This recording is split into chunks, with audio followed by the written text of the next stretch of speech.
Hi, guys. Welcome to Women Radio. I'm Amy.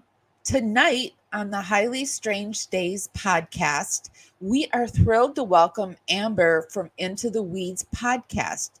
Amber hails from Oklahoma, where she grew up surrounded by the mystique of the Comanche tribes in a military town. After a back injury, ended her army career, she shifted her focus to children's and youth ministries, drawing on her background in elementary education and children's ministries.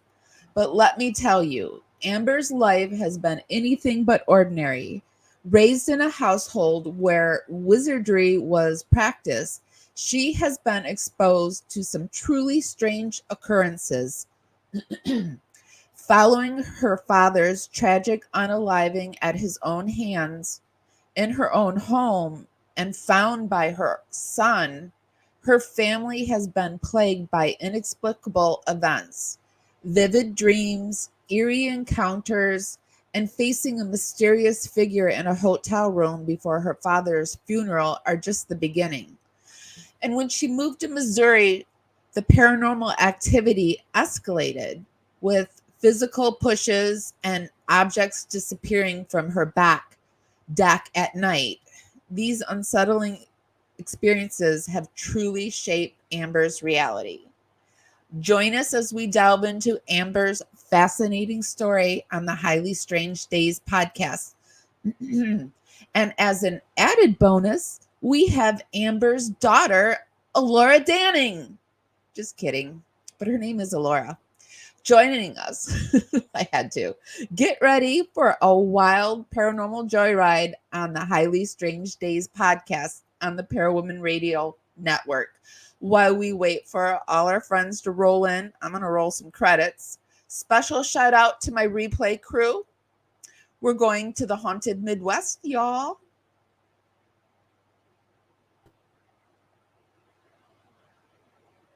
Guys, welcome to Parawomen Radio. I'm Amy. Wish that the night would swallow this day, and the clouds wouldn't steal the moon from me. But the rain starts to fall, and the moon fades away. This wound is too deep to heal now.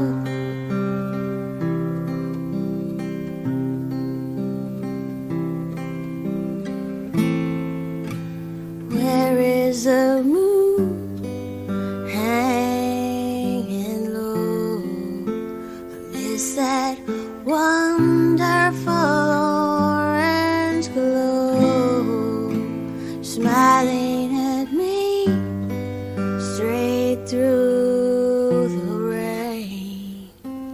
That old comfort I know keeps calling me.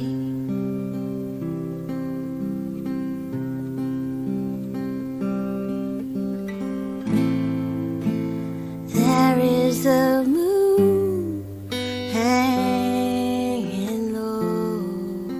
I see that wonderful orange glow, smiling at me straight through the rain. That old comfort I know keeps calling me.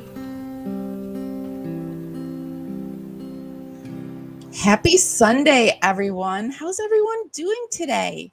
I thought I was going to have my co-host, Shannon, but something must be keeping her.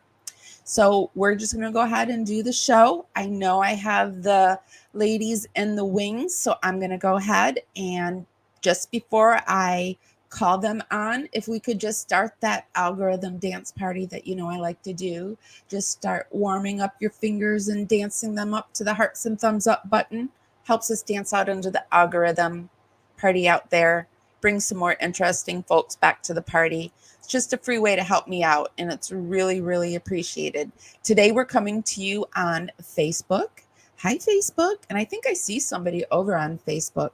I can't see Facebook's chat in my StreamYard, but I just saw someone gave me a thumbs up over there. So we're over on Facebook and we're on YouTube, and we're also, I'm trying something new, and I have an extra YouTube channel called Feel Good University, and I'm streaming over there because we do things a little bit different over there. Don't talk about true crime over there, just feel good stuff and spiritual stuff and all that good stuff. So we are over on 2 YouTube channels and 1 Facebook today. And I would like to welcome to the show Amber and Alora. Hi, ladies. Hi. How's it going? How are you two doing? Doing pretty good. Thanks for having us on. Yeah, really good. Thank you. I mean, I've had a migraine all day, but I woke up 30 minutes before we were supposed to do this. Oh, no. Yeah. Oh, no. I suffer It's from fine. migraines too, so I can sympathize with that. Hold on. I'm trying to find my, I can't hear you very well. I don't have my speaker. Anyway. Okay. So migraines, what do you do for your migraines? So for a long time, they really didn't do much for me except for give me butalbital and sumatriptan. But then when I moved from Florida to Missouri, which I think is kind of ironic, I got better care. And so I started getting Botox, and I do 1 monthly shot of Emgality. And then when I have a bad one, I either take Nurtec or sumatriptan. So Lots of drugs, but just mostly sitting in pain and dealing with it, unfortunately. Yeah. And then even the drugs, when I take the drugs, I can still feel the migraine. You probably understand this too, migraine people, but you feel the migraine behind the drugs. Like, it's there. As soon as the drugs are gone, it'll be back any second. Yeah, I ended up having to actually start using cannabis because I couldn't keep anything down. I mean, I was in bed for 6 years, and it was really bad. I lost like 80 pounds, and I couldn't eat anything either, and the cannabis helps me, hence the Highly Strange Days podcast. So definitely into the weeds. Yes. If you get it, you get it. Yes ma'am. So and it's really helped me actually with my anxiety quite a bit, because I have horrible anxiety from them. Not just from them. I have anxiety. I have anxiety from PTSD, but that's about it. Yeah. So let's get into a little bit about your history. So you are a retired Army vet, right? No, I am I was medically discharged, so I got a medical board. I was only in for a year in the Army. Sorry, I said it wrong. No, you're fine. She just wants to clarify that she wasn't in the Army. No, for I a long appreciate time that. I appreciate that. Don't want to be like a poser. Yeah. And I'm decorated. Yeah, exactly. Yeah, so no, I was only in a year. But when I was in the Army, I did like drug testing and in processing and out processing soldiers. Narc. No, I'm sorry. And just making sure everybody had a bed and everything that they needed. And then so that's what I did in the Army. And you hurt your back? Yeah, I fell 15 feet in training in almost my 7th week of training. And I fell 15 feet from a cargo net, broke my back in 3 places, messed up my neck. And so that's why I have the migraines, because of I have bulging discs that go in towards the spine. And they can't do surgery because it's not recommended, I guess. And so I'm basically just kind of dealing with it. Dealing with it. Back surgery is not. I had back surgery, and if I could do it over again, I would. I would try to wait because now I feel like I forever have this issue that maybe I could have fixed. I don't know. Yeah, Totally my husband had 4 back surgeries. He got rear-ended by a dump truck on the highway going off of the highway on a exit, and he messed him up. Yeah, he went from being Superman to being on a walker for quite a while. Oh yeah, they both had to use canes cans and walkers whenever I was a child. It was kind of like I thought it was like normal. Really, that would have been something. Actually, it's kind of funny. I actually just told her this maybe like a month ago for like the first time. It just randomly popped up. But I remember one time I went somewhere with my friend and her mom. And after like a little bit, like I was like, oh, do you need to sit down? Like to her mom, like making sure that she was okay and that she was able to do stuff. She's like, how old do you think I am? I was like, what? I just thought that like your parents always had to sit down. They're always in pain. They always had to take loads and loads of medication. I just thought it was normal. I was like, oh, guess it's not. Yeah. Well, I guess it was normal for you. Normal for me, but I didn't realize it was going to offend the poor lady. Like, what am I, ancient? Yeah. I'm not saying nothing. People are And I also didn't very even quick think to about think it. that you are judging what they look like or how old they are in our culture, I think. Yeah. Definitely. Most definitely. Yeah, and the reason I was talking about my husband is because he had 2 back surgeries at a leading place called the Laser Spine Institute of Tampa. And it's this high-tech facility, and he actually got messed up from them and had to be flown to the VA in Miami to get fixed. So, back Messed him up real surgeries. bad. Yeah, back surgeries can hurt you. Didn't he wake up in the middle of his procedure too? He did. And he started telling them what to do. He was like, no, you move it there, you do that. Did he really? Because that was my biggest fear. He because did. I woke up during a colonoscopy and I was like, I'm really afraid I'm going to wake up during this surgery. And they're like, oh, no. Now you're telling me this. I'm so glad I didn't know. Oh, I'm sorry. I was going to share when I was 4, I had open heart surgery and I woke up during the surgery. I remember it. Oh, what happens when you wake up during a surgery? Well, I know what happens because I heard him talking. He was saying, roll her over. And I said, do you want me to roll over? And he says, yes, put her down. And then later I was like, did I wake up? And he's like, yes. But what happens during open heart surgery? Do you feel it? No, I didn't feel it. I don't remember feeling it. I do remember them being surprised. I remember them looking over me and they're like, oh, hello. And then they just kept their calm. And then immediately I was back to sleep. But I remember the shocked look on their faces. And I don't know what. Yeah. And I don't know what stage they were in or what. So. I think it's a certain kind of person that this happens to. It's like, I read it's something about, which is weird enough. It's like our skin type. Do you have really soft skin? Is your skin really soft? Yeah, I would say so. And I've also heard that redheads react differently to medications and pain. I've heard that too. And I'm a redhead, so it doesn't look I'm like not it. really but a redhead. I was only a fake redhead for a while. So fake redhead. Yeah. So what? Okay, so now I have to go back to you had open heart surgery when you were 2 years old. When I was 4, I was born with a hole in my heart. So they didn't find it actually until I was 4, and my mom and my uncle have had it as well. My mom has passed away from it, and then my uncle has it. And so it's just something genetic.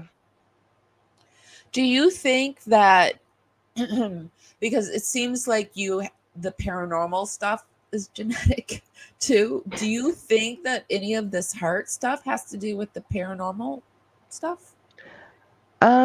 Just off, a weird question.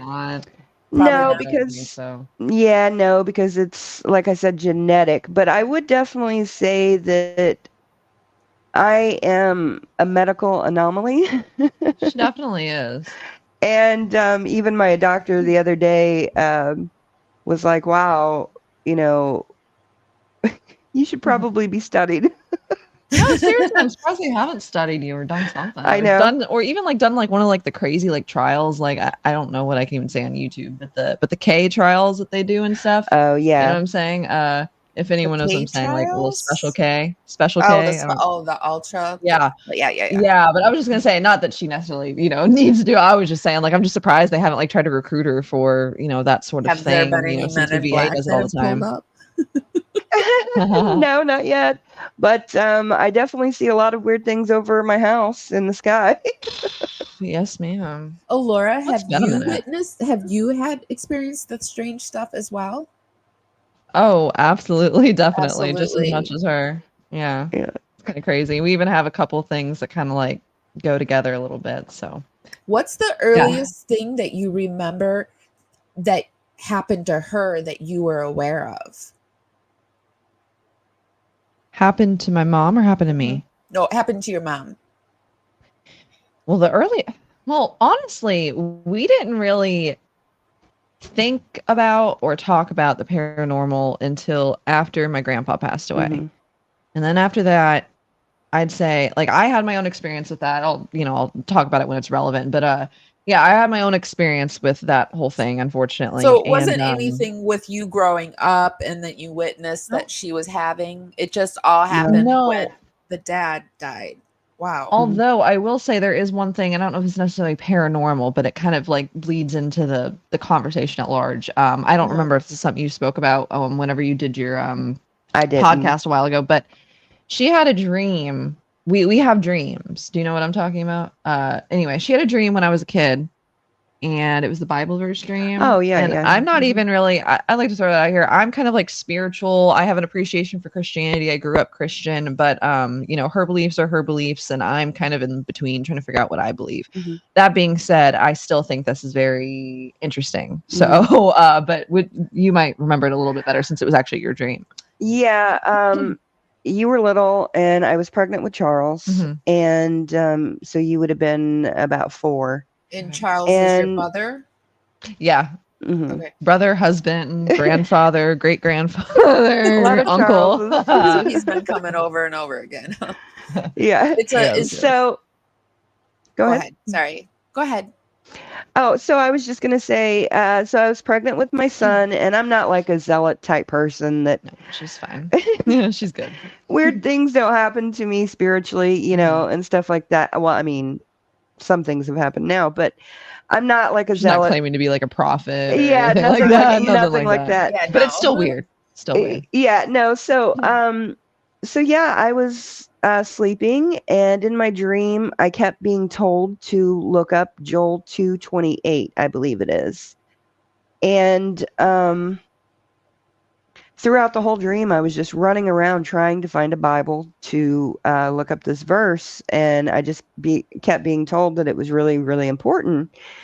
And then so I woke up, and I immediately went to go find that Bible verse, and it talked about your young men seeing visions and dreaming dreams and prophesying and things like that, and your children prophesying and stuff like that. What did you say the Bible verse is? I could even look it up. Joel 2:28, I Joel believe. 2:28. Yeah.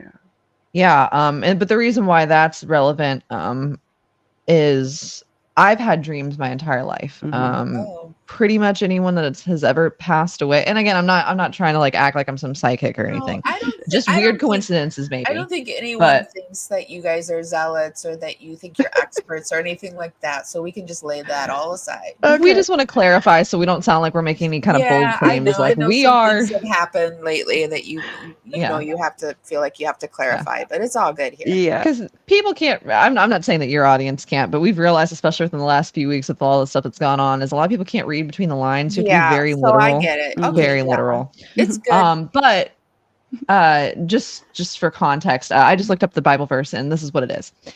Joel 2:28 The NIV version says, and afterward I will pour my spirit and afterward I will pour out my spirit on all people.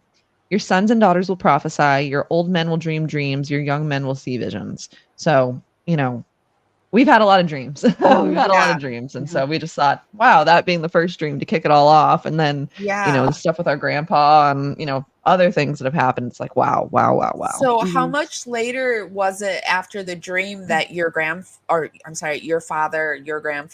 passed away? Like 5-6 years later. Yeah, so I was pregnant with Charles, and my dad died when Charles was 4. And I was 9. So okay. Yeah. And so what happened with that? Do you want me to just say it, or with the go ahead. With my grandpa passing away? Is that what you're talking about? Well, yeah, I had said that he had done it at his own hands, and and if you don't want to talk about that too much, and that your son, was it your 4-year-old son? That's fine. Yeah. We're fine, by the way. Like we're not sensitive to really talk about it. Yeah. We can talk about every little detail now. Yeah. Although, for a really long time it was really hard. I actually got. Well, I mean, I guess they didn't put it on my record, but I've been told by multiple therapists, which I guess they can't technically diagnose, but I've been told that I have PTSD several times. Oh, you do, yeah. It was really bad. But I can say it from my perspective, since I was actually awake while the whole thing happened. But how old were you when it happened? I was 9 years old. It happened in 2010, so it was a little bit before my 10th birthday. I was born in 2000. See, so Shannon, I heard the same thing happened with her father, and so just so much, and so many similar. I just wish she was here, but okay, go ahead. Oh darn, that sucks. Yeah, we could have related, but hey, we understand she's got our stuff to do. Too. Yeah, but really, what happened with it? Not to like recount the whole thing, but I'll just tell you what I specifically remember. So that night I was sitting downstairs, and I normally had to go to bed like at some time. I don't remember. I had some sort of a bedtime, and I felt like I was super cool because I was sitting and I was watching The Parent Trap, and I was just like doing my own thing by myself, and I stayed up till like 11 o'clock at night or something like that. I was like, what a badass over here. So anyway, I'm sitting there, and I still remember I had this cute little like this little pink nightgown kind of thing on. It was like silk, and it had like little flowers on it, and I remember, and I just like, I felt like a little princess, and I was like, and I remember there was like some kind of, I think there's some kind of like fashion montage or something in that, and I remember like the mom's like a fashion designer, so it's like, oh, I'm like super cool, I'm like high fashion. I don't know what I was thinking. I thought it was cute, but anyway, so I go upstairs a little bit late, and I'm laying down and I'm just sleeping, and our neighbors are having a party next door. So they're super, super loud. They're getting drunk as hell. And, all of a sudden I start to hear fireworks go off, or I hear one firework go off. I was like, huh. It's like, I guess they're shooting off fireworks, whatever. But then it stopped.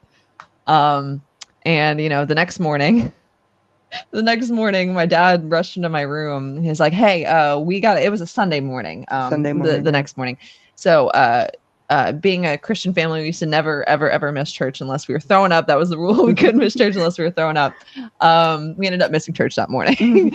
But so he was like, hey, we got to go. We got to go real quick.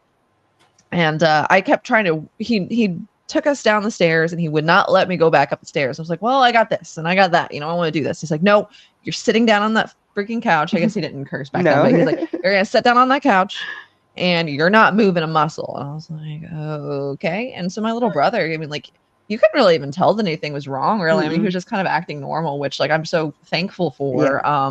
But yeah, so I remember I had to throw on my tennis shoes, and I was like, I don't want to wear my tennis shoes with this dress. Why would I ever want to wear these tennis shoes with this dress? I was giving Dad hell. And then he rushed us into the car, which the cops had never seen anything like that before. Normally in these sorts of scenarios, people just kind of call the cops and things happen, and they keep their family within the home. He did not want us to see that. So because of that, it looked a little sus. We ended up driving to Denny's, and I was like really confused. I was like, why the hell, and a part of the PTSD that I had for a really long time, but it's gotten better. I couldn't hear fireworks for years. The fourth was fine. I was good. Although there were a couple times I ended up having to drive my friend because he decided to be the one that drank. But yeah, there were a couple times while I was driving where something would go off and I freaked out a little bit. But I also couldn't watch Parent Trap for the longest time. And I couldn't go to Denny's for the longest time. Denny's freaked me out. I would cry and cry and cry. And then a few years later with the youth group, we ended up having to go back to that specific Denny's. And I was mad. I was mad for like a really long time. I was like, please don't make me go in here. But then eventually I got over it. But anyway, we stop at Denny's and we're there for a little bit. And my dad's like, listen, I kind of got to go. And my dad, he never lies. He's like not a liar. He's just really straight up and honest with you. But I think that is like the one time that I remember him lying to my mom and saying, you know, everything's okay. You know, what did he say? That grandpa had just slept with a like. He just said there was an incident with your father. I don't remember what it was. He said there was an incident with my dad, and he needed to have a stern talk with him. Yeah. An incident? So he said that. Yeah, an incident. He didn't really want to tell us exactly what happened. Say like, what is the incident? Well, we tried, I think, a little bit, but yeah, he just didn't want to, you know, and so I think she knew something was wrong. At the Denny's, and he's saying, I gotta go. Yeah. Oh, that's yeah. So he just dropped us off. He's like, listen, I gotta go take care of this. He didn't say anything to me, so I don't know, or I don't remember. By the way, he also packed our suitcases. Oh yeah, he packed our suitcases. I totally forgot about that. And we had suitcases with us at Denny's. I totally forgot about that. Wait, okay, wait a minute. Where were you guys going to go with your suitcases at Denny's? Again, we didn't know, she knew something was wrong, but she didn't know how wrong. She didn't know, what to do with that. And then I'm just like a kid. I'm just kind of going with the flow, and Charles is acting totally normal. But yeah, so we're sitting there for a little bit, and all of a sudden the cops walk in, and they pull up to our table, and they ask to speak with us. And I'm like, okay, that's really weird. Again, just a kid. They lead us out to the parking lot, and they take my mom in one car, and they take my brother and I in another car, and they put us in the back of the car. And there was very little leg room, even as someone who was 9 years old. I remember that. I thought I was being taken away from my parents. I thought that I was being literally ripped away from them. My brother and I were crying super hard. And I feel so bad for my brother because he had the additional trauma from the morning, but he didn't even understand. I think he didn't know what had happened for another couple years. He just saw that Papa was messy. Papa was sick. Papa looked, he made some kind of claim. I don't remember what it was. He made a comment. Grandma had asked while we were in the car on the way to her house after we found out everything. He said, Grandma from the other side, my paternal grandmother. Yeah. She asked if there would be an open casket. I don't even know why she would say that, or maybe you did. I don't know. Maybe I probably said it. I don't think she did, but I didn't know. I didn't know for a couple days what happened. They didn't, break the news to Charles because he was just so young. It really wasn't something that was worth processing until he was a little bit older. But I was old enough to where I kind of understood what was happening a little bit, and they had to tell me. And I remember sitting on Grandma's couch, and like I felt like my stomach sink. And that was the first time I'd ever felt that phenomenon that like when you hurt so bad, it just falls to the pit of your stomach. But Charles had made a comment while we were in the car that he was too messy. They wouldn't. Too messy, something like that. Yeah. But so we get taken away by the cops, and we go to the police station, and I'm with this lady, and she thought that I don't want to say she thought I was stupid, but she thinks that 9-year-olds can't like think like a normal person. And I guess I hate to say it, but some of the kids I've met recently are dumb. So I get it. How many years? How old are you now? Or if you don't, I'm 23, about to be 24. So this was in 2010. So this would have been 14 years ago. Yeah, 14 years ago. February 7th, 2010. So they should have been. I mean, that was back when they started talking to children like they were normal. People. Yeah, which again, like she wasn't like rude or anything. She just like, for instance, she wanted to take us into a special room that had like a couple toys that we could play with. And I could not play with toys. I was just sitting there. I was like jaded, and I knew something was wrong because I knew, well, I'll tell you that in a second. So anyway, we go into this little surveillance room, and she goes to grab the keys from the surveillance room, and she thinks I'm an idiot because I look up at the surveillance thing and I see my mom in an interrogation room And it's very clearly an interrogation room. Like I had seen, movies before and TV shows before. Like I was like, okay. And then I just kind of decided I was going to play like a dumb kid because she wasn't going to answer any of my damn questions. And I was like, no, just tell me what's wrong. Just tell me what's wrong. And she goes, well, your grandpa's sick, right? And I said, yeah. She goes, oh, it's just that. Why the hell would you tell me that? Clearly, I would know after that he died. Clearly, I didn't know how he died. But like, why would you tell like a little girl like she wasn't going to understand what you're talking about? Like, okay. And that's when I started like rocking back and forth. A 9-year-old can understand things. Yeah. What were they telling you, Amber? So basically, they just came out and asked what happened. And I told them what Alora said, and then they basically made the remarks, it's highly unusual that somebody would take their family outside of the house when something like this happened. That's nothing but unusual, though. And yeah, no doubt. And so they had just never seen that before, and so they were very curious about that. So they asked questions about that, and then eventually they said, okay, well, we just have to tell you that your dad's dead. And I said, okay, I figured that. And I said, was it by his own hand? And they said, yes. And then, so we just talked about what was going on in his life. And I barely knew anything because he had only been there for like a week or two. Yeah, he'd only been back for a couple weeks. And it was just, he lived with us on and off, but in total, he probably only lived with us for like a month, between all the times he stayed. Yeah. How soon after his passing did the paranormal activity begin? Immediately. Before he passed. Before he passed. What were some of the first things that started happening? So you want to talk about the house? So my husband and I had decided to go to college, and he was actually, we owned our own procurement business, getting water for disaster reliefs and things like that, like Hurricane Katrina. And I mean, that happened before, but that's the kind of stuff that we did. Yeah. And so we had decided that we wanted to both go to college. He wanted to go for preaching, and I wanted to go for children's ministry. And so we rented a house that was only a few blocks from the college, and it was right behind a graveyard, which... I have things to say about that graveyard later. Yeah. Miss Ingy, you can go. What were you I'm sorry. thinking? We were...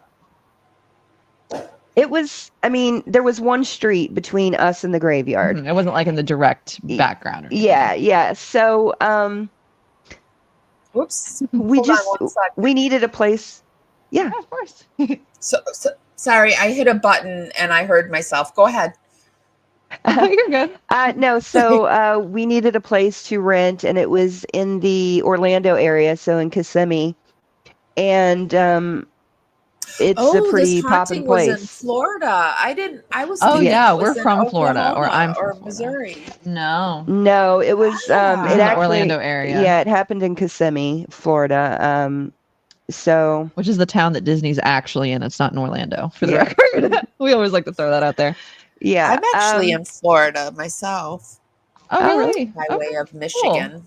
Cool. Yeah. Okay. We lived there for 20 years, maybe. Yeah, I lived there for. Yeah, a little over. Why'd you leave? Just a little. So when we came up here for Christmas one year, I didn't have as many migraines. And and so we decided, hey, maybe we should come up here. So we looked actually for houses everywhere. I mean, plus our aunt's husband had just passed away, and we figured she probably needs someone a little bit her closer. Aunt. Or I'm sorry, I don't know why I said our aunt. She's my mom. I'm her. Yeah, her sister-in-law, my aunt, her husband was significantly older than her, and he passed away. So we wanted to make sure she had someone around her too. Yeah, but we definitely tried to move we looked in Kentucky and Tennessee and Arkansas. Arkansas was actually where I wanted to go because I lived there for a while when I was a teenager, and it's a very beautiful area. So she was actually born in Arkansas. So Yeah. I just tell her, say Fayetteville, and they can assume wherever. Yeah. So I tell people Arkansas. They're like, what "Ooh." started happening in the Kissimmee house that you started noticing? So there was one night. Real quick, Yeah. do you want to talk about the layout of the house and some of the things that were kind of odd about it specifically? You about can like talk about that. well, something that was specifically odd. Sorry, the only reason why I'm saying this is for context, just so they know like the house itself. But inside their bedroom, there was a bathroom. Do you know what I'm talking about? Yeah. There's a bathroom. And on the outside of the bathroom, there were like one or two different like padlock type things, or not padlock. Sliding locks. That's what I meant to say. Sliding locks. There are one or two sliding locks on the outside of the door. Mm-hmm. Kind of look like that would be something you would do to keep somebody inside of the bathroom and trapped. Mm-hmm. And I didn't know about that for forever. But there was also this tree, and I don't know if anyone here has watched Poltergeist, and I didn't watch Poltergeist for several years after the fact. But as soon as I saw it, I was like, "Oh my god, that's the tree!" And the tree looked fairly normal from like the outside of the house. We even have like a picture of like my dad standing underneath it, kind of going like that. But from the inside, and I'm not someone who was like scared of like trees or anything. I mean, I was kind of a scaredy cat as a kid, but that's a totally unrelated subject. I put her through hell. But I think that was undiagnosed autism or something like that. But anyway, regardless, yeah. So the tree, though, it would cast like a shadow onto the wall inside of my little brother's room, which is, the room that my grandpa actually ended up passing away in. And yeah, like it just freaked me the hell out. But there's more to be said about it. But I'm sorry. I just wanted to at least talk about the bathroom before you went into the story, before I just forgot about it. Yeah, no, so one night we had only been there for maybe a week, and all of a sudden we started hearing like really loud noise outside, like a tree was hitting the wall, but there wasn't like a tree there to hit the wall. It wasn't close enough. So we just gathered both of the kids and put them in our bed, and the whole night you could just hear like rumbling and things hitting the wall, but there was nothing there. And we also it just always had a weird vibe. It like did. You guys, we never, like I said, we never really talked about the paranormal vibe. A weird vibe. Yeah, none of us talked about the paranormal. We didn't really care. I mean, like it's probably something that was in the back of her mind that she believed was possible, but she was very like, they were very, very Christian when I was little. Like my dad's like a born again Christian. He lived quite the life before I was born. So a lot of times like the stereotype is they like go like balls deep into that shit. I'm sorry. I'm on your channel. I don't know what I can say. But anyway, they go head first into that. I've been beat up by Christianity. I get it. Yeah. So that's kind of how he was. Or not that he was like an asshole. Or maybe I should put it that just... way. I'm sorry. That was a harsh way to put it. I feel you. Yeah, me too. No, we understand. We're not taking offense to it anyway. Okay. But, no, we're cool. We also don't really take offense to really much at all in general, so you can really say anything to us. No offense, people. Yeah, we're not. We're fine. We're sitting here laughing while we're talking about my grandpa and this whole situation. I mean, that's a good not that it's funny, but that's just how I kind of like deal with trauma, I guess. I don't know, like the amount of times I've like told people like this story and then just been laughing. They're like, "Are you okay?" I'm like, "I'm fine. I'm straight. I'm good. I'm chilling." But yeah, the vibe of the house was just always weird. Never really talked about the paranormal, but they felt like almost unsafe in the house. And I don't really have a lot of. I remember the house, but I don't remember the way it made me feel necessarily. Although there were a couple times where I felt a little freaked out. But yeah, so yeah, tell them about. I'm gonna get into what happened with me. This is probably. I've had other paranormal experiences since this, but I'd say this is probably the biggest paranormal experience of my life thus far. Other than was that all that happened at the house, though? Is that it? Well, there was something that happened at the house, and I'll tell you what it was real quick. So, like we said, my grandpa was in and out of the house. He was living in Oklahoma or Texas? Alabama. He was living in Alabama. Okay, I was with my brother. Okay, I didn't even know your brother lived in Alabama. I thought he lived in Oklahoma. Yeah. So anyway, he had been living in Alabama. Oklahoma and Missouri. Where did I get Oklahoma. she grew up in Oklahoma and Mhm. we're living in Missouri right now. So Okay, you're gotcha. you're getting this right Yeah. stuff. It's just we've moved Yeah. around a lot. Well, we've mostly stayed in the same area our whole lives, but I've lived, and I'm only 23. I've probably lived in like 11 or 12 houses or houses, apartments, stuff like that. It's crazy. And it all started after this. That's when we Yeah. started moving around. Mhm. But yeah. So anyway, yeah. So he had been going in and out. I think if I remember correctly, he ended up moving in with us because your brother was afraid that he was going to take his own life in the house whenever we were gone. That's I something didn't that. know that at the time. Oh, you didn't know that I at didn't all? know Did that at Dad the know time. that? No, I don't Oh, think. your brother just knew that?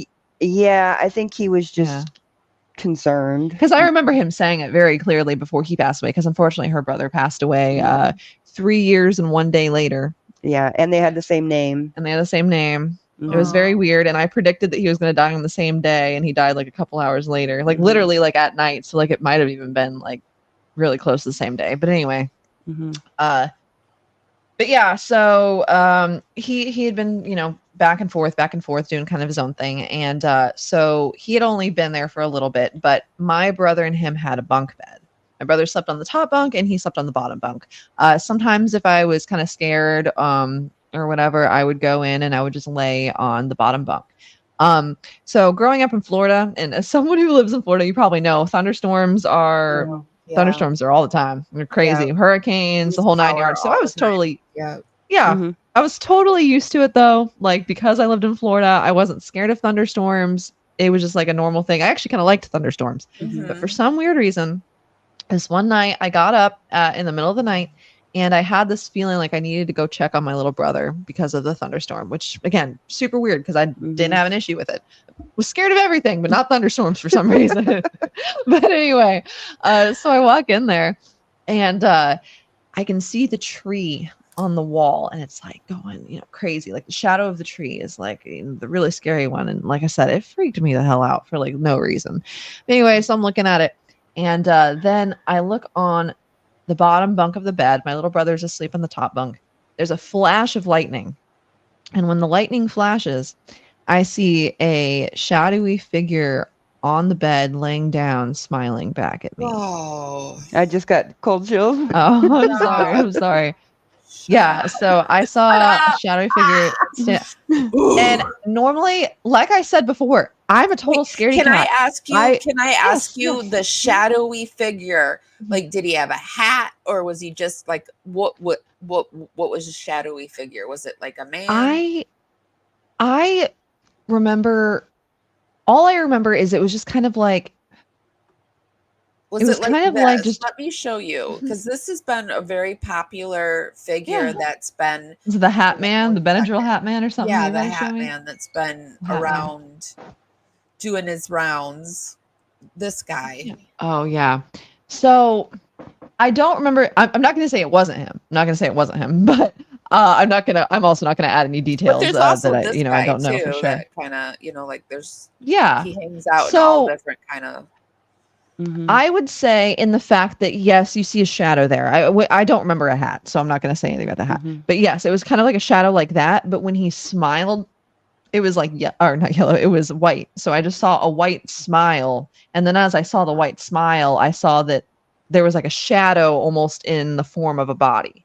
Yeah, something kind of similar to that, except for instead of seeing his eyes, or maybe I saw his eye. I don't remember. No, I'm not going to, there is somebody out there that when you smile, oh shit! When I saw, I'm not a scaredy cat anymore. But the second one from the left, yes, me too. That was the one that freaked you out too. Yeah. The second one from the left, that one, yeah. So holy.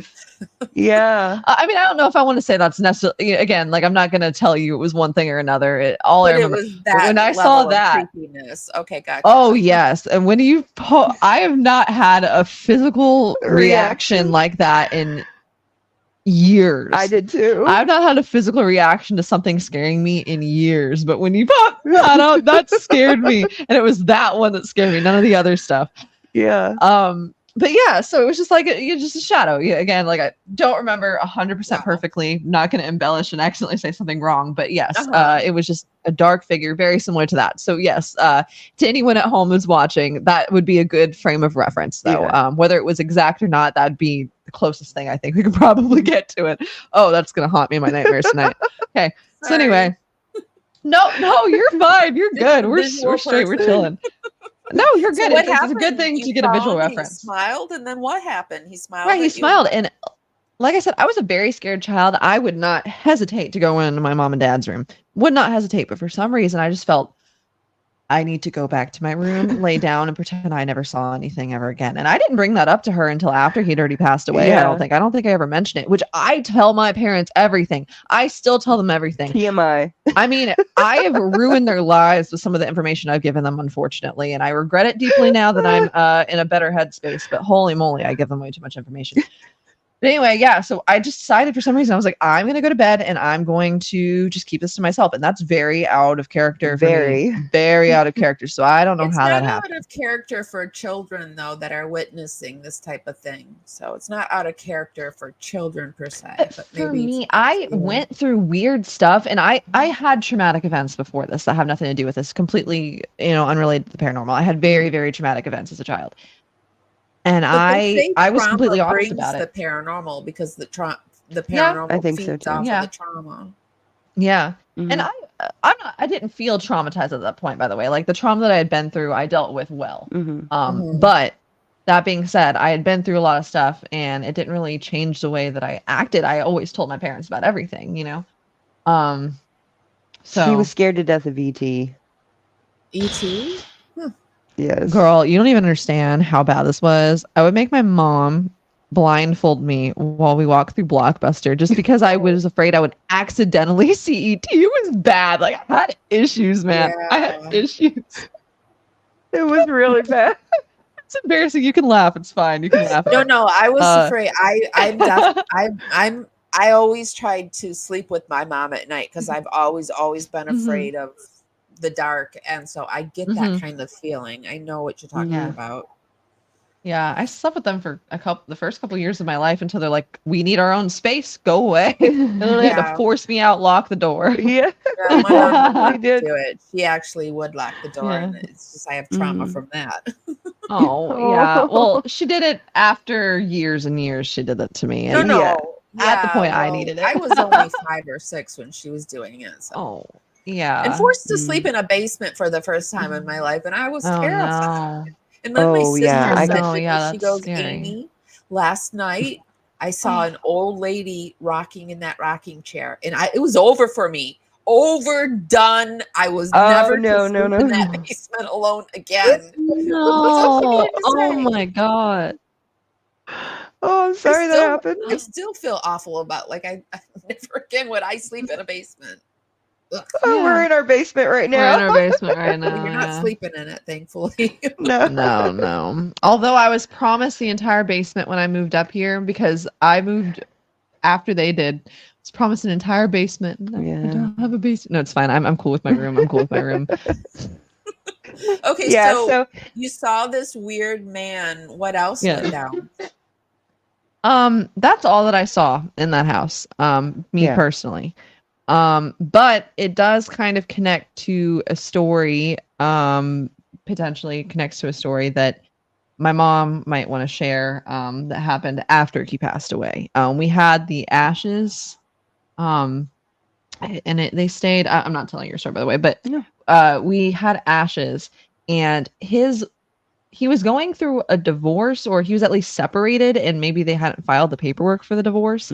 His wife was really, really crazy, and he wanted away from her. Like, he hadn't been living with her for quite some time, from what I understand. But yeah, hadn't been living with her for quite some time. But even though they were estranged, when he passed away, she said, "Oh, I want to mix our ashes together." So she gave us this little teeny tiny sack of his ashes that we put in almost it looked like a ring box. And the rest of it went to her.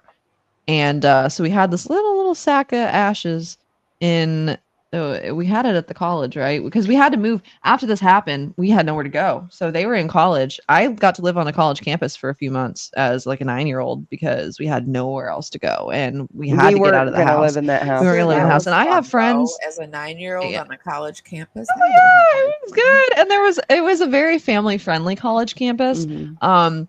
And I had some friends. Well, I mean, they weren't friends at the time, but I made some friends that lived there themselves, and I had a crush on like one of the guys. This was a good time. It was a good time. It was a good time. Yes. So, But we carried the ashes around. Is the only reason why I said that. Like we had it for a couple of weeks. A couple of weeks after he passed. Well, we had to wait for the investigation, the toxicology, all that stuff, Yeah. and then yeah, we got his ashes, and we wanted to take him to Oklahoma and bury him in the family cemetery. Just get rid of him. Yeah. So,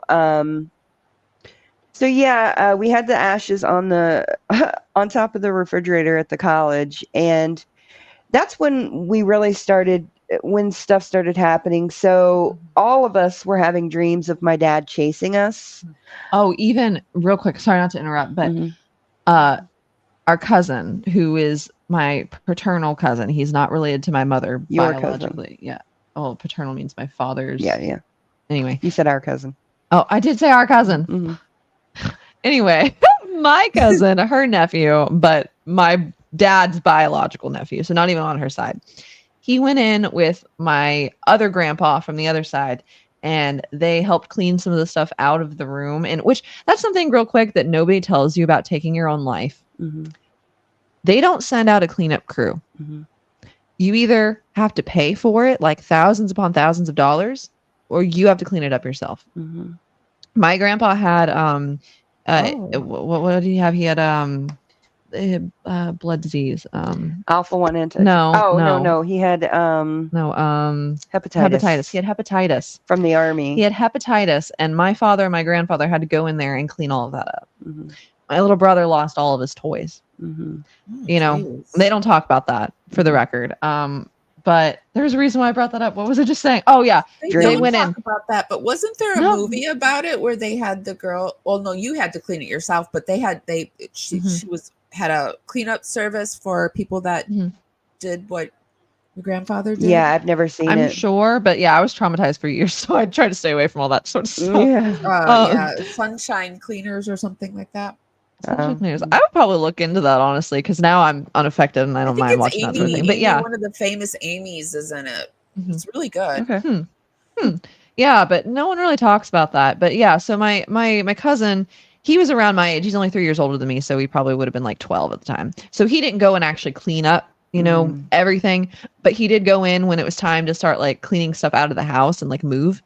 And he said that he went up to the wall. Oh, I didn't even mention the actual, because that's extra traumatizing. But okay, real quick before I tell you what happened with Phil. I was in bed. As I said, I heard fireworks go off, which I later found out were not fireworks. He was in the room next to me about a week before. Even at the age of 9, I was always rearranging my room all the time. I was able to, for whatever reason, I was able to lift my bed on my own. I was able to lift my dresser on my own, and I was just always moving it, from one side of the room to the other. So about a week before, I had this random feeling like I needed to move my bed from the side of the room that the wall we shared to the other side of the room where there was a window. No reason. I just felt like, I feel like this is what I gotta do. So anyway, good. Yeah. Oh. I'm just going to. Okay. So anyway, I moved my my bed to the other side of the room, and the bullet actually ended up going through my wall and landing on my bed while I was sleeping. And I slept the whole night with the bullet in my bed. And I actually had a cute little like Hannah Montana comforter, and I actually kept it for like a year or so afterwards, not realizing. But as soon as I found out about that, like I got rid of it immediately. But yeah, I was literally sleeping with it all night long, and I was told that by where it went through in the wall, Yeah. If I would not have moved my bed just randomly a week prior, that it probably likely would have hit me. But it went So, through him and then it went through your wall and landed on your bed. Wow. yeah, Right? went through Am I him, right? went through the wall, landed on my bed. Crazy, crazy stuff. Very scary, very sad. But the reason why I brought all that up is my cousin, he went and he put his finger into the hole in the wall. And then he started having dreams. We all started having dreams. He started having dreams, and he's someone who's very skeptical. He's very science brained.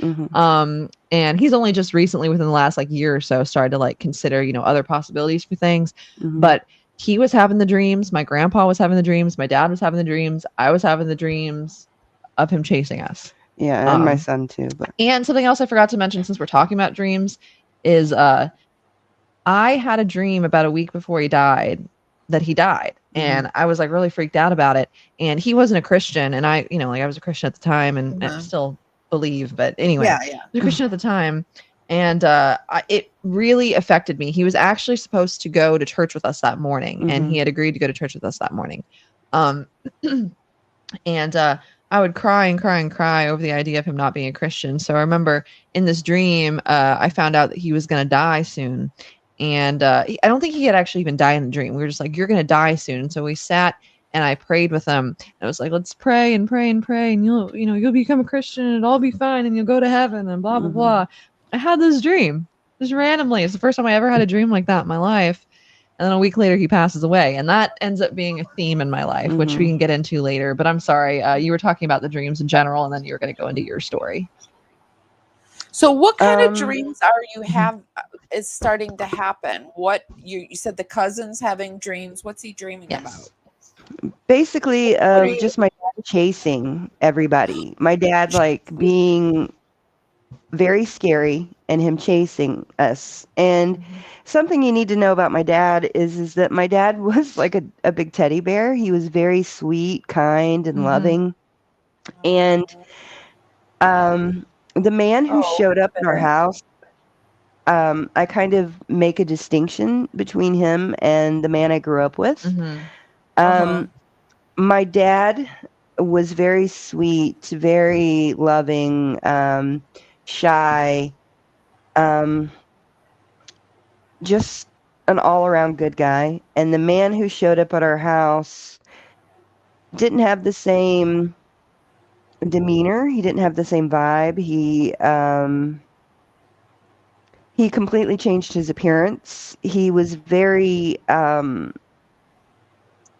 very self-conscious about his hair because he had started getting bald at like 23, and he always wore hats. But I feel so he always bad looked for nice. men that are balding. That's like one of the things that I think our society, like if you made fun of women that were balding, that would just be so not cool. So I think our society needs to stop making fun of bald men. But that's just I'm attracted to bald men. you know what? I don't have an issue. Bald, if I were going bald, I'd shave that shit. I'd like shave it and like make it all shine. It's sexy. Well, so my dad didn't do that though. He wore like trucker hats because he was a truck driver, and he was just a really cool, nice, sweet guy. And this guy, he didn't have the same reservations. He didn't have the same hang-ups. I mean, he went and got his ears pierced, which was not even something. I didn't even remember that. Yeah. Oh, he was going through a crisis. He was. Or if that wasn't obvious enough by what he did. But. Yeah, he really was. So in the 1 month he was living with you, he got his ears pierced? 2 weeks. And no, it was when he showed up at our house.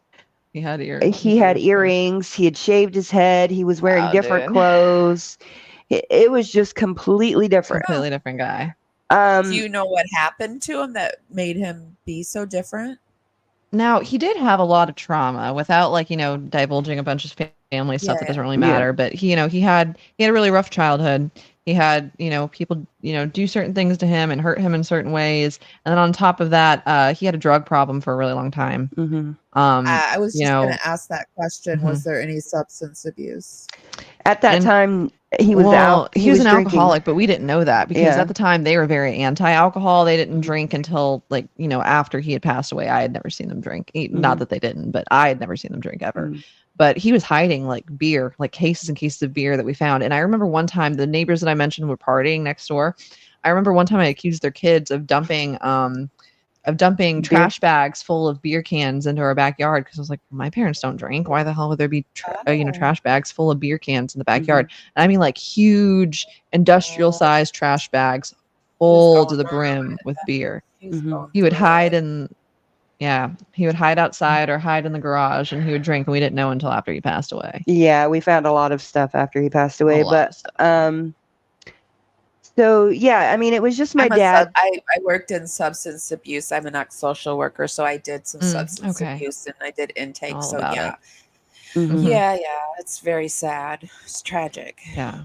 Yeah. And then his wife sucked. So yeah, she did. Must have probably been in a lot of physical and emotional pain and spiritual too. I'm very sick. Yes. And since he's passed, I don't talk about this a lot, but I'm very concerned because there was such a drastic change that I put my DNA out on GEDmatch just in case. Oh, wow. Yeah, no. Yeah. We don't really talk. Yeah, there was also some other things that maybe aren't appropriate to share, but that we found out, like weird things he would say or he would do about just different people. And he never did anything to me. He never did. Like, I'm totally fine. Everything's good. Yeah. But there were just things that sounded very out of character for him that I found out he had said or done. And even he was a truck driver. I don't remember if we mentioned that, but he had gotten fired because he got violent and like tried to like beat the crap out of somebody on the highway, like in front of his family. Yeah. Due to like road rage. And just a bunch of other stuff. Was there an autopsy done when he passed away? Was there there was type of anything in his brain or anything? They didn't say anything about the brain, but he did have a hepatitis that he got when he was in the army, supposedly, through the vaccinations because they used to use guns. But also he was a drug user too. Yes. So who knows what really happened? They were wilding back then. Yeah. So like heavy drugs. So I did find out that people who have suffered with hepatitis for that long, it starts eating away at their brain or something like that. Oh, really? Yeah, that's what somebody had told me when I shared the story, that that seems to happen after a very long period of time of having it. And it would have been like he would have had it for 30, 40 years. He would have had it, for probably 40 years by that point. He fighting Nam? Well, he was too young to go to Nam. He signed up when he was 17. But it was a couple years later because I know his brother went to Nam. So it was just a couple years later. Yeah, so it was around that time, just a little bit later. Did he go to war, though? Did he go to war? No, because he signed up when he was 17. He lied about his age, and it's just a whole thing. And so they didn't let him go, but he actually wanted to go. So yeah, he stayed, in the country. So then what are some of the experiences that you started having, Amber? Yeah, so like I said, the dreams where he was chasing us and being very ominous and scary. Then when we moved to the college, I would have to walk across the campus to get to the sub, where the mailboxes. Student Union Building. Yeah, the Student Union Building. And or go down to the laundry, and I would literally feel my dad behind me. Like I could feel his presence, his essence, and I could feel like I would smell him sometimes. Yeah, for like the first year or so. And he would like stalk me basically, and I remember like walking really fast to get wherever I was going because it genuinely felt like he was chasing me. Which is so unusual too, because normally when someone passes away, you like to think of them like fondly and think of them like, oh, they're right next to me. Oh, this is, the sign of them. And it was completely the opposite for us. And this was the first death I ever experienced, by the way. So I just totally thought that the way that things happen when you died were totally different. Like I thought it was normal to have to go to the police station and get interrogated when you just passed away from cancer or something, you know. Mhm. But Yeah. Laura, yeah, just being honest. But anyway, sorry, I keep write a interrupting. book someday about what you thought was normal. Oh, I always think Exactly. about writing a book Trauma. actually, What but was trauma and not normal? Yeah. Yeah. So Sorry, I'm a Gen Xer. I laugh at trauma too. So yeah, Yeah. we're all on the same page. We're good. You can laugh and be like, haha, that's hilarious. Not offended. Not offended. Yeah. Okay. No matter what we say, you're good. You're Yeah. fine. Sometimes I people are laughed like, at a "She very says, like she's talking about somebody who's dead and she giggles, and it's like, but I can't be serious the whole time. What? no, Yeah. yeah, you're fine. Laugh all you want. You're So I had those experiences, and then the most major one that happened was the night before my dad's funeral. in Oklahoma. Yeah, we traveled from Florida to Oklahoma, and we were in a hotel, and my dad's ashes were at the bottom of the bed because there was a chest at the bottom of the bed, and we had our suitcase there, and it was in there. And I was laying in bed, and all of a sudden, this guy appeared. He was probably around 5'8". He was absolutely as white as you can possibly get. Just his skin was bleach white, and he had a bald head, and he was super skinny, super emaciated. You could see his bones. He didn't have a shirt on, and he was bare chested, but he had on shorts, and they were camo shorts, so like fatigues or whatever, but they had been chopped off, and so you could see like the little frays at the bottom. And he didn't have any shoes on. He was barefoot. And like I said, I'm not a zealot, so I'm not like having weird experiences like this in a normal setting, or I wasn't at that time. At that time, but... So all of a sudden, this guy, he starts telling me, "Hey, Amber, it's going to be okay. Everything is going to be okay." And I'm like, "Okay." And he's like, "You know what? I think you need to do is you need to pray Jesus, or not Jesus, pray your dad into your heart." And first of all, that's not how I speak. You know, when I talk about becoming a Christian, I don't talk about praying Jesus into your heart or anything like that. That's just not my vernacular. So for him to use those words was just really odd. So I knew it didn't really come from me. You know what I mean? Were they his words? Yeah, like would he have used that kind of wording? My dad, he wasn't a Christian. No, my dad, no. He didn't. So we just kind of went back and forth. Him telling me that it's going to be okay, and I just need to pray Jesus into my heart, and then me saying no. And I finally said, you know, if I did talk like that, if I did pray somebody into my heart, because she believes in baptism, she's not like, rather than praying someone into the heart, because like that's like a normal usage that like people like talk about. I just felt like that made a little more sense to just say she believes more so in baptism rather than just praying someone into your heart. It doesn't sound like praying. How do you? That doesn't sound Christian either. Praying someone into your heart. That doesn't. Sound Christian. Yeah, so I know my mind wasn't coming up with this. You know what I mean? Yeah, I wasn't. I've never heard a Christian say it. I'm going to pray you into my heart. That doesn't make sense. That kind of like you're supposed to already be in their heart. Somebody else. Jesus. Yeah. So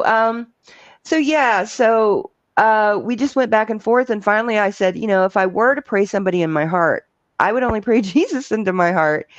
And then he disappeared, and my husband popped up immediately. It was a demon that was around. Like, I hate to use the T word, but it sounds like it was, because that sounds sus. Yeah. And so my husband popped up immediately, and he's like, "What's wrong? What's wrong?" And she can't move the whole time, from what I understand. Yeah. She doesn't suffer from sleep paralysis. Yeah, no, I've never had that problem before. Not even since, right? Yeah, no. And so he pops up and he's like, "What's wrong, Amber?" And he's like, "I've been sitting here praying this whole time, but something is really wrong." So obviously, whatever happened, my husband couldn't hear it. But he could feel it. He could feel it. Mm-hmm. And so, yeah, that's what's really kicked off everything. Just, that experience. And then after that, we just kind of, we ended up moving into her grandparents' rental property. A few years later. Yeah, a few years later. Probably at least like 6 years later. Because we had, in Florida. In Florida. In Florida. 2014. So it would have been 4 years later, 2014. Okay. No, actually it was 2015. 2015? Oh, yeah, because it was right before your mom passed. Mm-hmm. But we were staying in the Orlando area, which is where, the event happened. And then this is in the Tampa area. So we moved like 2.5 hours away. Mm-hmm. Sorry, not that really matters, but. Yeah. So we moved there, and it was a really cruddy place. We only moved there because we had to get out of our rental property in Kissimmee because the people wanted it back, and it was like immediate. They didn't give us any like notice or anything. Like a month or something. Yeah, it was really crazy. So we couldn't find any place there in Kissimmee, so we just decided to go over to this rental property, and we thought we'd only be there at a max 6 months. We ended up staying there 6.5 years.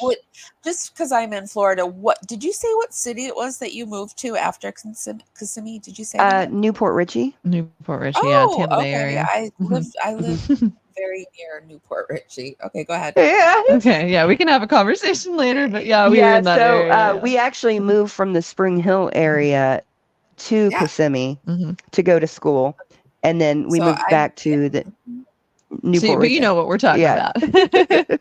Tampa Bay. Yes, ma'am. Yeah. Pasco. Yikes. Well, I'm actually Citrus. I'm Citrus County. I'm like kind of like further out. I wanted to be away gotcha, but close enough. There, but I'm Citrus County, not that far. Gotcha. Yeah. Yeah. So this house was really odd, and before we had moved there, my niece had lived there, and she had some paranormal experiences. And she had always told us about it. And so I was very leery to move in there. But we kind of were in a no-win situation. We had to do it. Going through paranormal stuff. There was paranormal stuff there. I was kind of leery, but what are you going to do? Homeless, live in a haunted place. Haunted place it is. Yeah. And something worth noting, I feel like, is my cousin's husband, I guess they weren't married officially at the time, but her husband was staying there with her, from time to time. And he is very skeptical of the paranormal. Oh, yeah. He does not believe in anything like that. Like, even to this day. Yeah. He's in the army. He's just one of those guys. But he was saying, he's like, I don't believe in the paranormal, but I don't like that house. He says, there's something in that house that watches over me while I sleep. Mm-hmm. So I wanted to say that. People don't believe it, but they're like, yes, but this is happening. He's like, I don't believe it, but something's happening. So, sorry. Yeah. So that's the context of this house. So, and it was in a really weird, sketchy area, and the neighbor was like absolutely weird. We're not going to go. We're not going to go into that. Okay. So, anyways, that's the weird neighbors in Florida. Yes. Pasco County is weird. I feel like that we don't have to talk about it right now, but I feel like that neighbor is paranormal in herself and might even be something worth mentioning. Oh, but maybe not right now. But we'll get into it later. Okay, is it the land? Was it possibly the land? If it was the neighbor too, could have been the land because everyone in that area, the person. Okay, so we're in a middle house, right? We're actually like the only actual house in the area. Everything else is like trailers and stuff, which is like fine. But anyway, so we're in the house. One of the trailers, it's someone who got arrested for kidnapping and something like that sort of thing back in the 90s. Then it was us. And then the next one over is this crazy lady who we'll maybe talk about later, maybe not. But her husband, while we were there, along with a bunch of other stuff, she was mentally ill though, so she got to come back afterwards. Feeding that area. Yeah. And then there was like another chomo on the side of the house. And then across the street there was a guy who was friends with my dad for a while, but he did like a lot of really shady stuff. And there were a lot of really bad things that were happening over there too. And someone didn't try to, but told everyone in the neighborhood that he wanted to R-word me. And that was the person who lived 2 houses down. Oof, yeah. So How lots long and lots did of you bad live people. in this area? How long did you live here? 6 There. years, six and a half 6 years. years. Wow, that's a long time. But one thing you need to know is that my husband is 6'6", 240 pounds, and He's strapped. he was constantly, out in the area watching, and making sure that things were fine. So it wasn't like we were in. Yeah, people wouldn't mess with him. Chomos are everywhere though now, so they're just everywhere. Yeah, and you don't You just know have to watch half kids. of the people who are really. So And there was a bar in the neighborhood. yeah, it was a VFW, but Oh, gotcha. So anyways, it was a crazy place, and I was suffering from severe debilitating chronic migraines at this time. And so I was basically in bed for 26 days out of the month for about 6.5 years. It was bad. Yeah. I mean, I couldn't Were your eat. I migraines, lost. were they any way associated with your menstrual cycle? Because that's what mine used to be. Because I only had like 4 good days out of the month because I was either going through PMS, the severe cramps, or the severe migraines. It was just a cycle that repeated itself. So mine was from my fall because it starts in my neck. Oh, that's right. You said from your fall. That's right. Sorry. Yeah, but I did have a hysterectomy. Within like a month of us moving there too. Yeah, which was another fun thing for her to deal with. She had a hysterectomy and then her mom died within a month of us living there. And then I started getting the migraines. So, I mean, I'd had the migraines, but they were exacerbated by Tylenol. Yeah, so I would lay in bed and I listened to a lot of audiobooks because I couldn't read anymore. So I have like probably over 1,000 audiobooks. So yeah, I did that, and when I would lay there, I would hear what I thought was my husband coming into the room, and then sit down on the bed, but it wouldn't be him. I would hear like shuffling or feet moving. I would track it all the way across around the bed. I would feel something sit down on the bed, but then when I would look over, it wouldn't be my husband. There would be nothing there. And could you see the indentation in the bed? It was usually always dark, so I couldn't see, and my vision was pretty messed up at that time because I was always blurry, and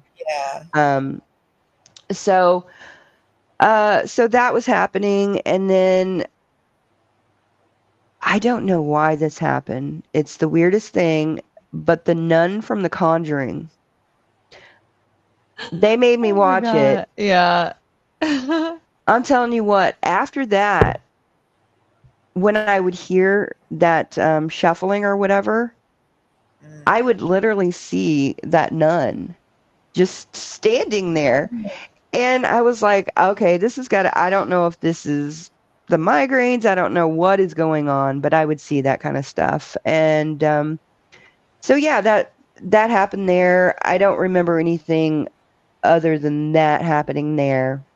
But the vibes are just so off there. Like, and she was okay. Something that's also worth mentioning. We stayed there for 6.5 years.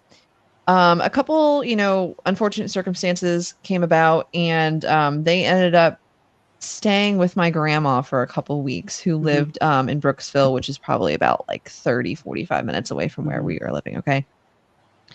She goes to live with them, and I'm living on my own by the way. At this point, I've since moved back in with mommy and daddy, but I was doing my own thing. I spread my wings for a couple of years. So anyway, but they moved in, and almost immediately her migraines and her sickness and stuff wasn't like gone, but like she could actually do stuff again. The second she got out of that house, it was better. And then she would go to that house to like help clean up or to like to do something, and then immediately she's sick again, like horrible. I don't know if it was like mold or if it was like, just the aura, but like everybody else was fine. We were fine. But that's also when my dad went, I wouldn't say he necessarily went through a deep depression, because I feel like that's probably not how he would describe it. But he started sleeping all the time. He was always on the TV or on the couch watching TV. He didn't do anything. They all stopped going to church. Mm-hmm. You know, it was just bad, Huh. bad, bad. It just, Mhm. like, or not that Sounds was the like the worst thing in the house world or was just anything, kind of but just draining all he of just you. felt bad. Like, Mhm. yeah, just completely drained. I had to get out of there. I hated it. I always felt like there was something watching me, but I never saw anything. I don't want to make Mhm. it seem like I did, because I did not. And then also Charles, my little brother, his room was almost kind of like a closet. It was super, super small. And that was the room where not only did he say that he felt something in there, my cousin who had lived there previously, she said that she'd always smell cigarette smoke in there. And apparently, according to some people, like a smell of smoke is like a telltale sign that there might be paranormal stuff happening. Again, take that however you Well, will, but odors in that's just something itself people are say. telltale Mhm. signs. Did Mhm. Yeah. so this is not your dad. You don't think this is just No. something completely Oh no, different. just Didn't follow something. you at all or anything Mhm. like that, We right? don't know if it followed us or not. Well, honestly, with her dad, this might sound dramatic, and we're not saying this is definitively what it I was, don't think it was but your dad. I think it was something else pretending to be I him, did but too. well, I don't think her dad was involved in anything. We think, again, everyone don't think we're crazy, but we kind of think that her dad was possessed. Mhm. It took me a lot of years to think that. I still don't know what I believe. I don't really even know what I believe about the paranormal. I don't know if I think it's demons. I don't know if I think it's ghosts. I don't know if I don't know what I think it is. Mhm. Okay. yeah, I'm I'm not open sure what to to all think anymore. interpretations. Yeah, Mhm. I'm I had open a to all friend that thought interpretations. all paranormal stuff was UFO Mhm, stuff too. So mhm. who knows what it is? I believe in Me, UFOs. I Mhm. believe in a lot of I do things, and I'm too. I open to believing in completely a lot believe of in. things. I believe in Mhm. UFOs and cryptoids more than I believe in the paranormal. But I think I like Yeah, we same. live in such this is not it, and Mhm, the cracks are starting, the seams are starting to bust, and things are starting to mhm, bust through, and Mhm. people like your uncle, like, I don't know, I don't believe in anything, but something's there. You know mhm, what I mean? mhm. Yeah, It's like yeah. more and more Yeah, people are definitely. experiencing this kind of weird activity. Have you ever heard of the theory that time, like, well, I mean, time really just is a construct of our own imagination, but that time doesn't really exist, and that the past, present, and future are all happening at once in locations. Yeah. So a lot of people think that, like for instance, here we live in Missouri, so there was a lot of Native American populations. So, right now in this physical space, just in a realm that we can't see, there's people walking in the marshes, the Native Americans walking in the marshes in this area, and then there's us doing this, and then there's whatever is coming in the Yeah. future, and it's all happening right in this exact place at the exact same Yeah. time. I've Mhm. heard I that. never really gave any thought to that. I never really gave it any power or whatever up until like the last maybe month or so. And I was just thinking, yeah, maybe that is what it is. Because Mhm. a lot of times I don't believe, like, I believe demons exist, I think. But I don't think most hauntings are because of necessarily demons or ghosts. I think it's more so like an energy. I feel like Mhm. there's Yeah. energy. We all have energy within ourselves. And then I was like, okay, well that kind of feeds into my energy thing. I was like, maybe it's just like the energy stays there because it's always happening. It's always happening because everything Yeah. that's ever happened is happening in the same spot all at once. You just can't see it because you're just perceiving things. I don't know. I know that sounds a little like, No, crazy, no, but that's the complete theory that's out there. It's mhm, that, the Mhm. Matrix yeah. theory. I mean, Yeah. you take your yeah, I lean more towards the Mhm, energy, like everything's happening mhm, all at the same time, all at once, and mhm. but I also am lean I'm a reincarnation kind of person. I think like we I believe reincarnate in with the same reincarnation as well. people and our family and that kind of stuff. And when you marry into another family, then that family, and I believe in generational Mhm. curses and all of that. So Mhm. Yes. Well, as far as the reincarnation thing, what I believe at least, or at least what I think I believe, I don't really solidly believe a lot. I'm very open to having my mind changed with new evidence and stuff. Mhm. But uh, the way that I figure in my mind, it's indisputable that we all have some sort of an energy within us, whether you want to call it a soul or you want to call it this, that, or the other. So uh-huh. also, energy cannot be created nor destroyed. Mhm. So in my mind, I feel like the same energy that's always been within the universe or within the world, um, has just always been here, is staying here.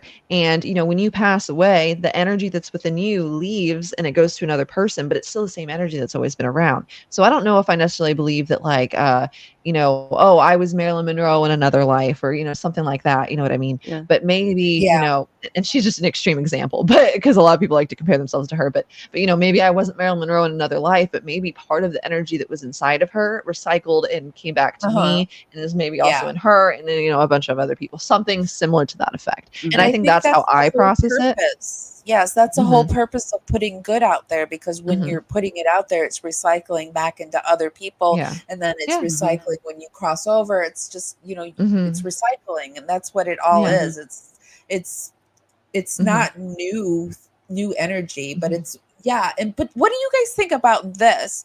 Like, where do the UFO people, are we earthlings that are creating the same energy, and we're just like reincarnating within the earth energy, or do we go out there and we reincarnate on other planets? How do you perceive that? So for me personally, now I'm always evolving my mind, my thinking, you know, trying to figure this out. But in my opinion, I think a lot of the alien stuff is angels and demons. And I say that because of the Bible. There's several instances of what would be considered a UFO of some sort. Like a flying chariot and stuff like Yeah, that. yeah. And No, there are a few UFO references in there. I know that because I hear the UFO people talk about it. Yeah, and so with that, and then you take so the Book of Enoch, have you heard about that? Yes, I have, but I haven't read it, and so I've heard of it. Okay. So I have read a little bit of it. I haven't delved too deep into it, but it talks about, It's an alleged lost book of the Bible, for context, for anyone who doesn't know what we're talking about. Yes. And it talks about basically it's the story of why God flooded the earth. Basically. Why Noah built the ark and why all of this happened. And it talks about angels and demons, or the fallen angels, coming down here, creating new life forms, experimenting. It talks about some demons or fallen angels having been put inside of like rocks, or at the bottom of a lake or whatever. I mean, there's all kinds of talk about that kind of stuff in there. And when I started watching Skinwalker Ranch, I know. I don't know how much I believe in Skinwalker Ranch, for the record. So the only reason I believe in about Skinwalker a long time. I think I believe in Skinwalkers. Oh yeah, for sure. Yeah. So I've never the reason, been, though. I've always wanted to go, though, but I've always been too scared. Me too. Yeah, but so the reason I think that Skinwalker Ranch is real is because I follow people like Dave Politis, who does Missing 411, which is an awesome thing to look at. I encourage anybody to go pick up his books or go to his YouTube channel. And he talks about Bigfoot and aliens and things like that. And from the information I get from him, and then George Knapp, who broke the story on Bob Lazar back in the 80s, I guess, and other people like that, they actually give a lot of credit about what is actually going on there at Skinwalker Ranch, and that it's actually true and really happening. So in Skinwalker Ranch, there is this mesa, and they're in Utah. So there's this mesa that they've been trying to dig into. And what's a mesa? So it's like a big rock structure, you know, like out in the desert, you know. Gotcha. Sorry, I'm just asking. Okay. So they've been trying to dig into this mesa with drills. because there's been so much weird activity over there. And what they've found is well, for one thing, they can't get very far into the mesa, which is supposed to be just rock, but something is keeping it from going in. And then when they pull out the drill and they take core samples from the drill, you can they found particles that are used in spaceships and or like rockets and things like that keep it from burning up in the atmosphere and stuff like that. And this is inside of a huge rock. Well, they're saying In the that's where they desert. are. They're staying they're in the ground now and in the water. Mm-hmm. Yeah. So- And so I don't know what that means, but to have all of this weird phenomena happen at this one place and them finding space age technology basically inside of rock is very interesting. And so yeah. Yeah, how does that connect to the Aliens. aliens I or just- angels and demon thing? Okay, I was just so- curious. I'm not. You just said something about angels and demons, and then you started saying that. I just didn't know if you had more to say on it. So in the Book of Enoch, it talks Mhm. about one angel being put in a mountain. Oh, okay. Yeah. Oh, so Okay, you think it's gotcha. an angel in the mountain? It could be. I don't Yeah, know. yeah. She just thinks I'm just aliens might be angels and demons. and yeah. stuff. That's where I was getting Which at. I could see. I could definitely see. Has anyone heard of To the Stars Academy with Tom DeLonge from Blink 182? No. Do you know what I'm talking about at all? I Okay, do not. so this is going to be very surface level I'm information. very It's something interested. it's something that I would love to do a deep dive on, but it is something that I know very little about. So take everything I say with a grain of salt. And I also don't even know how much I believe him. A lot of people think that people from the government are trying to use him as a thing to distract us from other stuff. But anyway, so Tom DeLonge, the lead singer of Blink 182, where are you? That voice. Okay, yeah, that guy. Mhm. So he. so Isn't he Blink started. 182, that's the one that Kourtney Kardashian's husband's a Travis. drummer, right? That's the band. Oh, sorry. I thought you were saying that was the same person. Yeah. No, it's the same band, different Mhm. person though. Yeah. Yeah. Sorry. Okay. Yeah. Travis Barker is the drummer of that band, but this is the lead singer of that band. Okay. The lead singer. So- Gotcha. Yes, his name is Tom DeLonge. So if I say that, that's who I'm talking about.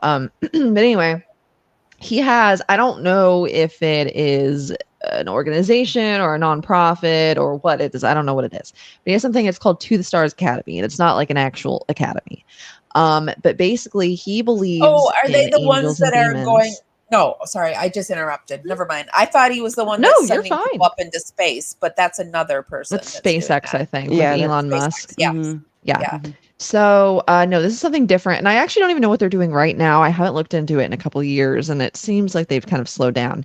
But especially since he's rejoined Blink 182 because he left for several years, and he also had a side music project called Angels and Airwaves, which is interesting to note. But he believes in aliens. He is actually working with several people that have worked in, secret intelligence agencies within the U.S. government. Mhm. And he knows people that have worked at Area 51. He knows a lot of people.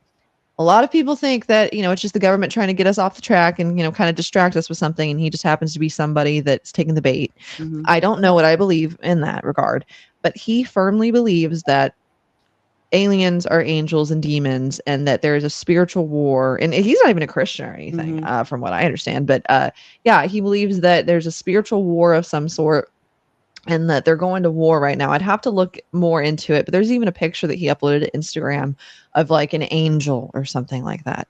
And I believe in angels. I believe in angels. Actually, hold up real quick. I'll kind of see if I can put it up on here a little bit, but I have a tattoo.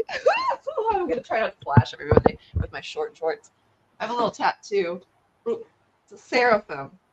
It's really hard to tell, but it's a biblically accurate angel. That's how they say that the angels look in the Bible. And Wait, this is something. Oh, sorry. I didn't see it. Okay. It's kind of hard for me to do this. So let me see. Just stand up. Stand up. Oh, there's my Betty page. Here, let me take myself off so you. There we go. Okay, yeah, that's The neat. way to describe it is there's supposed to be a bunch of wings, there's supposed to be a bunch of eyes and stuff like that. So I would very much like to clarify that I was under the influence of a special plant. A special plant that you can see right here, okay? I was under the influence of a special plant. So take it like that. Don't take it as anything else.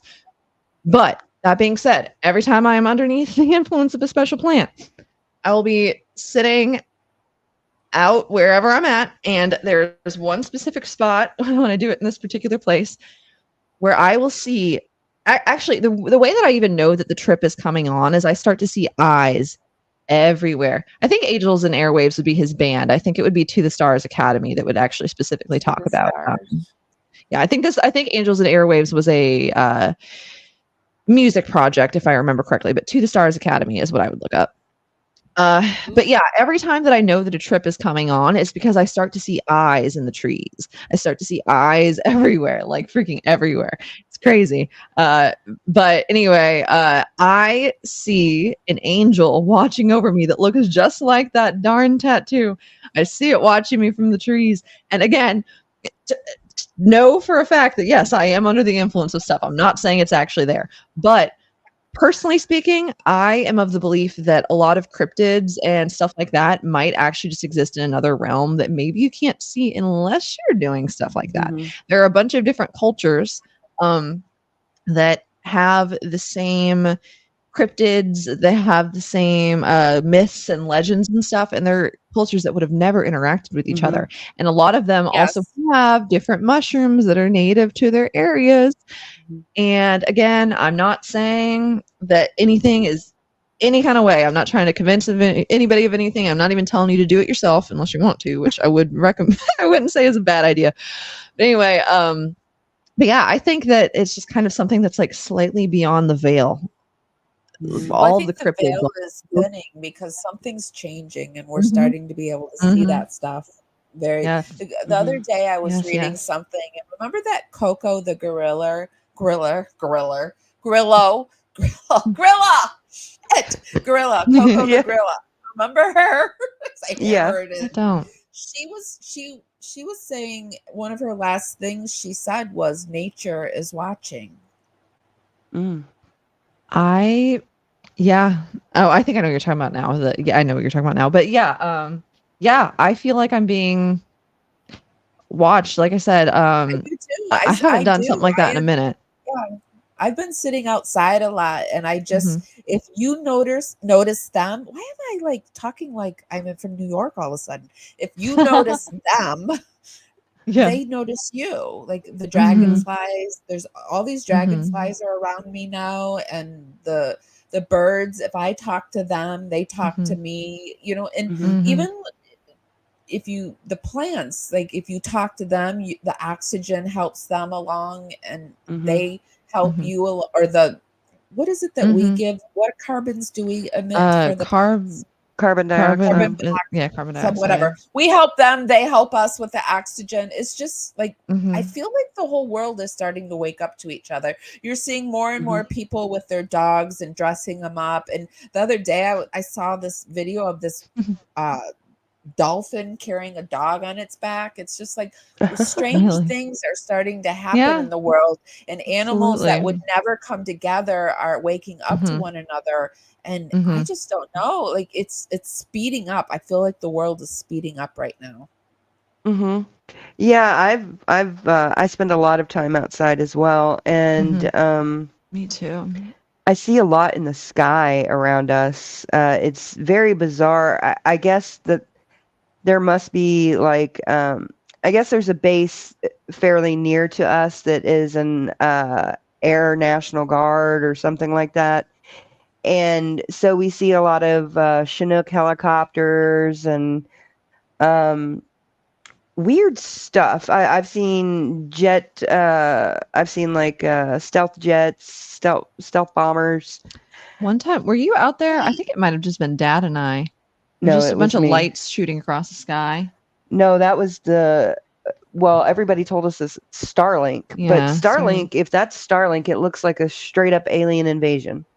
Is it possible? Yeah, I've heard of the Starlink. Is it possible? Mhm. I was looking up in the sky, and I live by like this small airport, and there was this Mhm. plane going by, and there was this other thing in the sky, and I was watching the thing in the sky, and it was moving along at a clip, and then the Mhm. plane started coming, and the thing that I was watching first reversed. Mhm. Mhm. Is it possible for another aircraft to reverse to let another plane go by? Is that possible? I don't I don't think I so. don't know. And I've seen stuff like that too. Mhm. And so I don't know what it is, but it's very odd. And I've seen things uh zip around, Yeah. not just in, a Mhm. normal flight pattern and things like that. But that Starlink is absolutely mind-blowing. Yeah. It's crazy. Yeah. Mhm. It's wild. So, Okay, ladies, we're coming up on the end. We kind of went over a little bit. Did we cover the rest of the haunting, or is there more? no, we didn't. If you want me to just go into a little bit of detail, since we moved here to Missouri, Mhm. um, and I'm not the only one who's experiencing things. Even my neighbors experiencing some things, Yeah. and then And he's a skeptic. yeah, and Alora has seen or felt some weird things here. Did you guys But Yeah. bring it? Do you think you bring it? I think we just are a magnet to it. I I think, don't know if it followed us or if it's something else, but we're a magnet to the Or it paranormal, I feel pulled like. you to it? yeah, yeah, I Mhm. think we are a magnet, Mhm. and whatever odd things are around are going to be Or you're a attracted to us. battery. Sometimes it exists, and then Mhm. the right family moves in, and it's the right Mhm. battery, and it's like bing, Hmm. Mhm. turns it Yeah. right on. Yeah. Yeah. So twice in our kitchen, and it's been right in front of our pantry. The first time I was standing in front of our pantry, and my kids were sitting at the table, and my husband was looking at me across the kitchen, and all of a sudden I got pushed on my right shoulder. And I was like, what the heck? And so I looked around, and nobody was acting weird. Nobody acted like anything was different. And I was like, guys, something weird just happened to me, but I kind of played it off a little bit. And then maybe 2 or 3 months later, I'm not exactly sure, Alora was standing over the trash can doing something, and I was behind her, and I was in front of the pantry again. And all of a sudden, I felt somebody put their arm on my right shoulder again.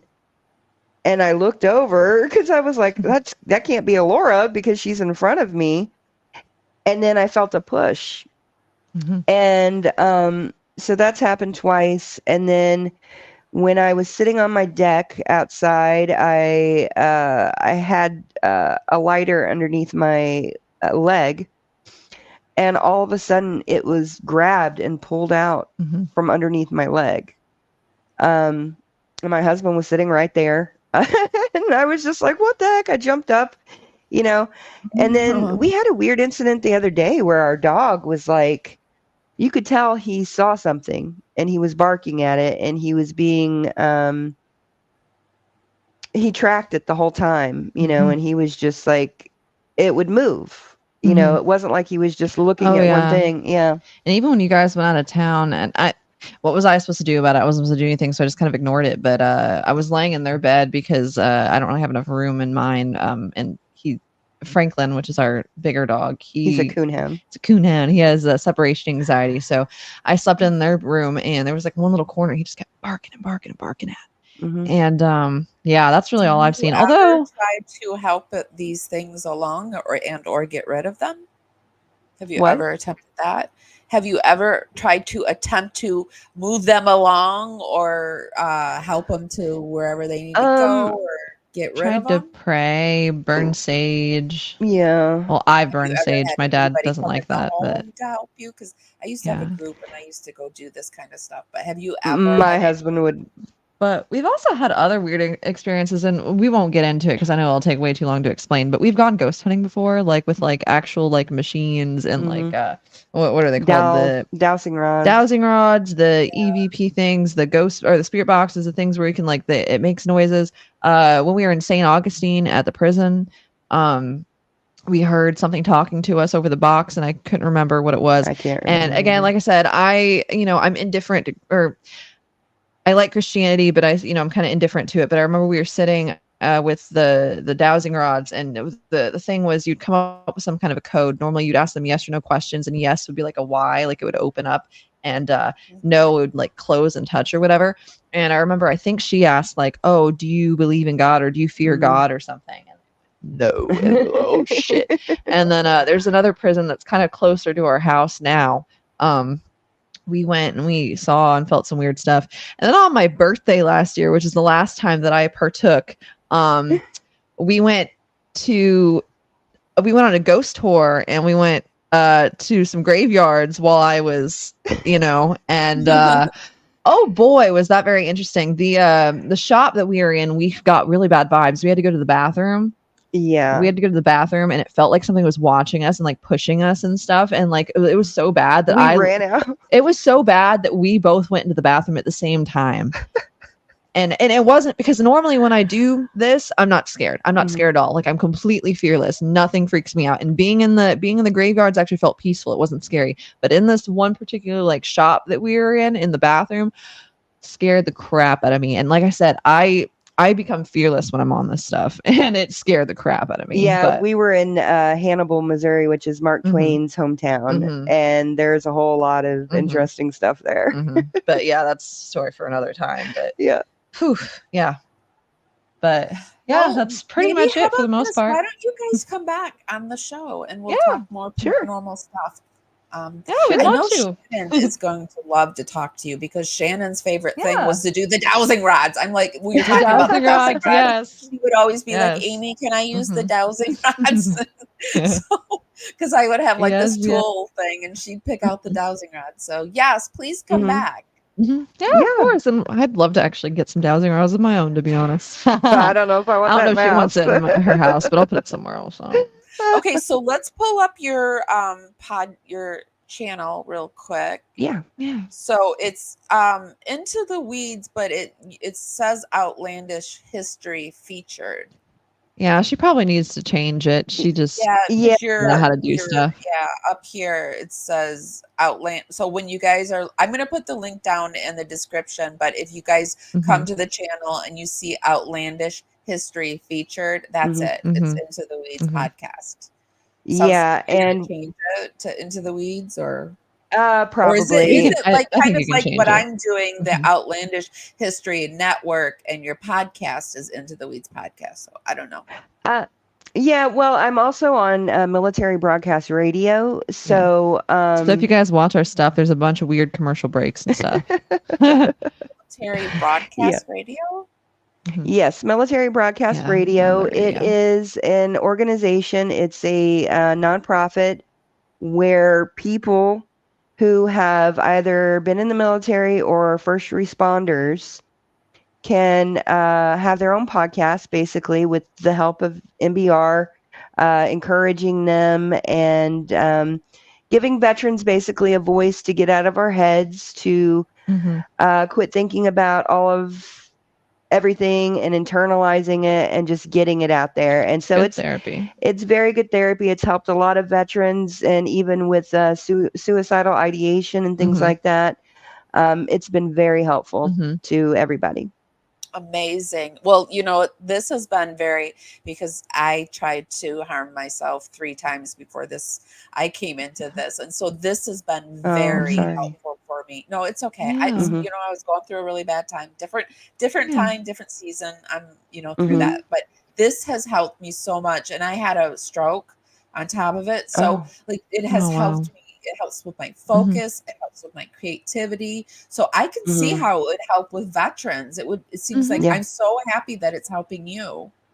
Yeah, I am too. You don't need to be a bummer. And Alora's Don't tagging be sad, along. you guys. I didn't mean to bring you down. Don't be sad. Things are great for me. Okay. No. Like plop that down and you're like, oh.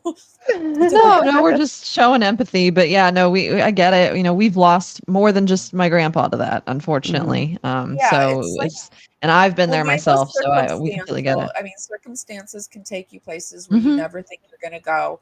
And I Absolutely. think that like we can bring hope, strength, and courage to other people. Yeah. And you can bring hope, strength, and courage because through your you have post-traumatic stress, right? I'm sure. Yes. Yeah. Yes.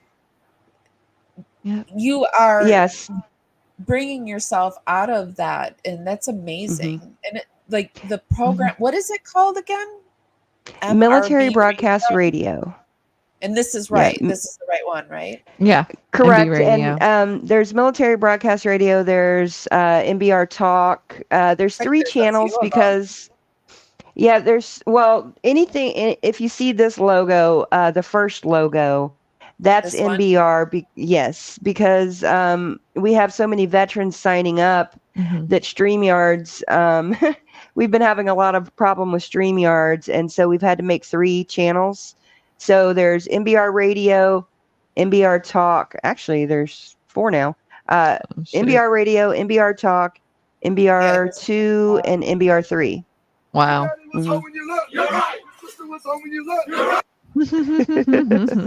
Oops, I meant to silence it.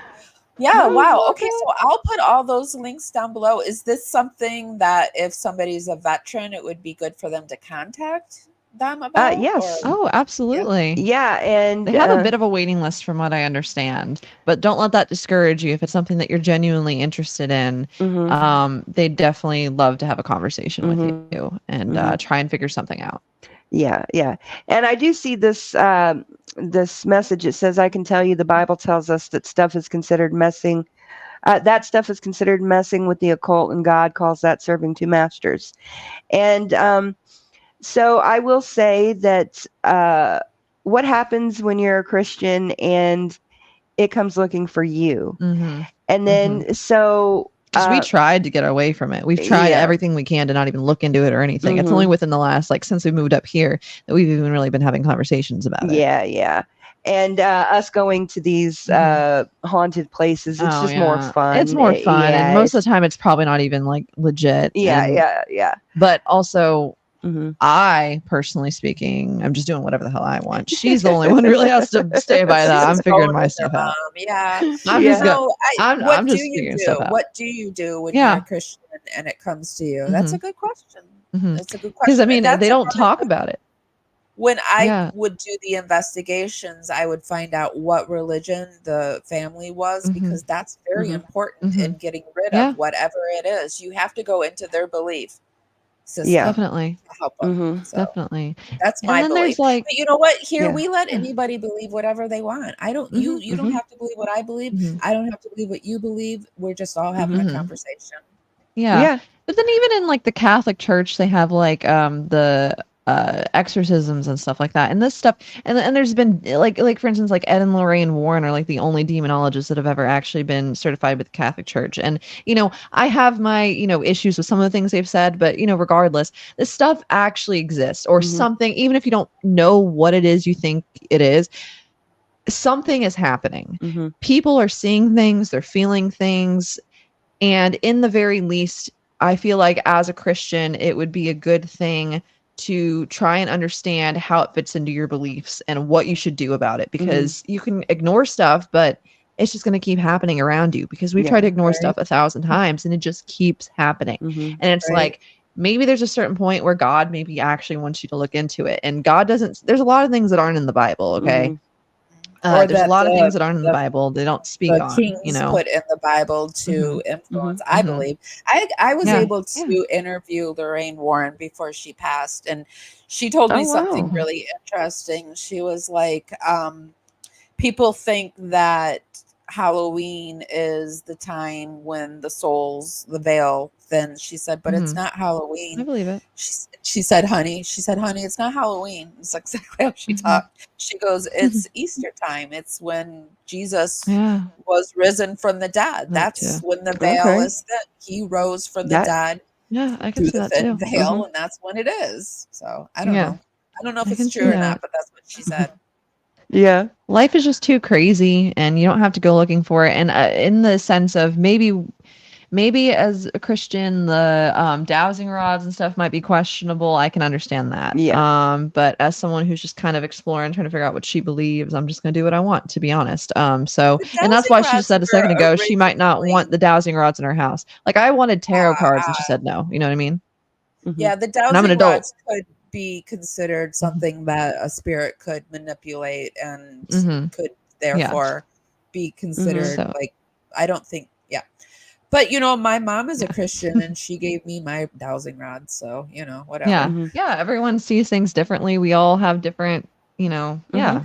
There's no right J way to Lord be. is our resident. She brings questions to the table. She doesn't Yeah. necessarily like believe them, or she might believe this one. I don't Oh know, yeah. but she likes to bring Oh, no questions offense taken and like anyway. to bring open thought Mhm. to the conversation. Yeah. So Mhm. Absolutely. Yeah. Yeah. No, we encourage that. We are just yeah, clarifying that, that's we just love J Yeah. how we Lord. feel about it anyway. Yeah, Mhm. Can't really do about it if it's following you. they weren't being offensive in any way. They just like Yeah. to bring We open don't take it that conversation. way. Yeah.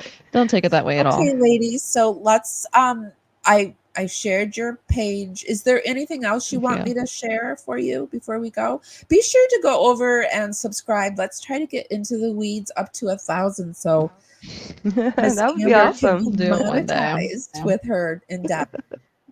I mean, you can always look me up on TikTok, Alora Flowers. I'm not someone who posts a bunch on there, but something we're not really talking about much. But if anyone's trying to figure out what's going on with that whole Gypsy Rose fancy situation, I will be making a video on it eventually. I've just been Okay. trying to collect actual evidence, and I don't really want to talk about it too much because I just really don't think that it's worth time or stress. You know what Mhm. I mean? I think it's been blown out of the Oh, water. Mhm. But if anyone's interested in that, the original videos of some of the stuff that I say that I have now changed my mind on, they're on there. But Change your or perspective. change my perspective after seeing other evidence. But Mhm. regardless, don't need to get into that. But Yeah. Alora Flowers, Alaura, and then Flowers. So if you're okay. curious, there will be something posted about that. Hopefully within the next couple of weeks. I've just been taking time to actually live my life and not get too invested in anything because it's really not worth the stress. No, It's it's not. not. I walked away. I had to It's not. step away from the Gypsy Rose. Yeah. For people that don't know, she's talking about the Gypsy Rose Blanchard story, and they have a very specific story to share. I don't want to share Yeah. it. I don't. Yeah. No, I you're don't want totally to fine. share We it don't need for to get you. into that. So That's why I only yeah, just said it like that. Like it that's doesn't really for matter in the grand scheme of Wednesday and things. Fridays. Yeah. Plus your mom kind of said like let's not talk about it, so I didn't want to bring it up. Yeah. Yeah. That's the only reason why I brought it up for a second. I was just saying like People, put it out they there. know you Yeah. from that, so they're Mhm. probably like Yeah. I love it when you go through a whole broadcast and people are listening, Mhm. waiting in the fan. You're like, oh, by the way, two Yeah. more I weeks figured it or was worth something. mentioning, but it wasn't Yeah, important no, enough for it to be. yeah, that was Yeah. perfect, Yeah. I timing. think that's all that matters. Okay, And all right. yeah, and Oh, go ahead. just from yeah, no, and just from me, I'm just interviewing interesting people Mhm. and putting it out there. So Yeah, I'm that's trying all to we're learn.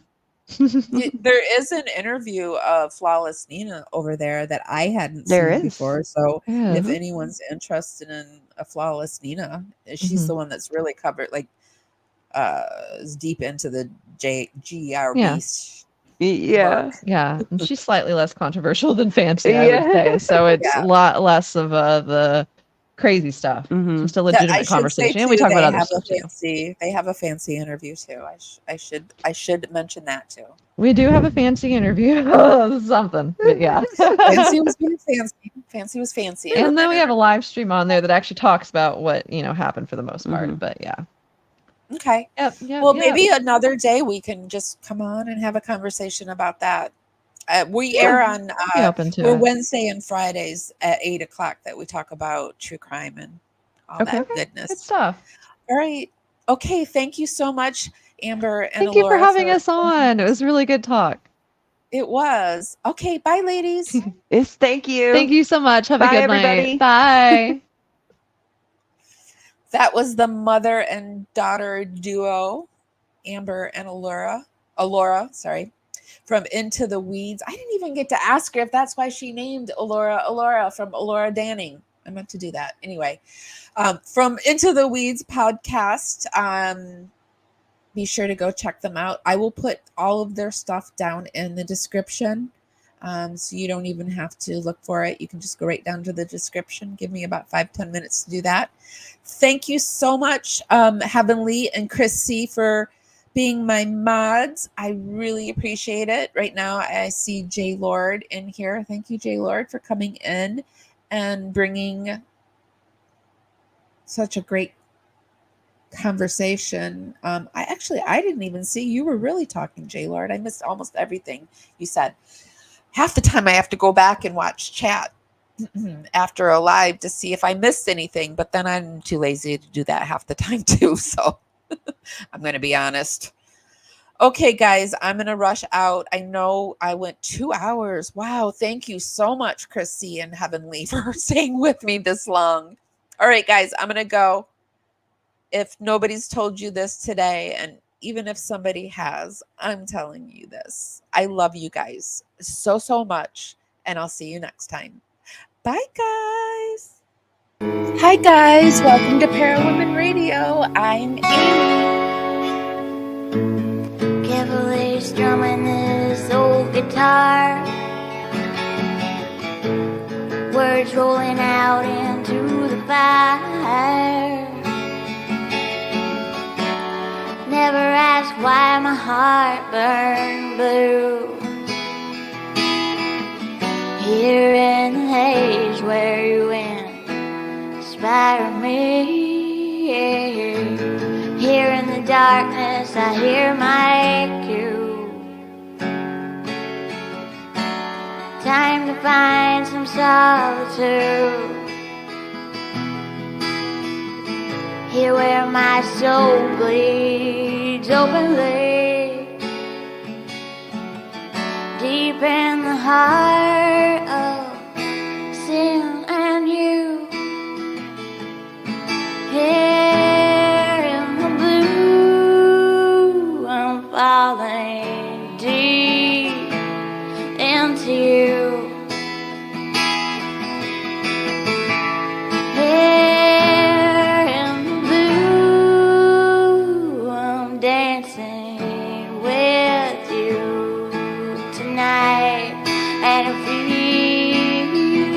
Bye.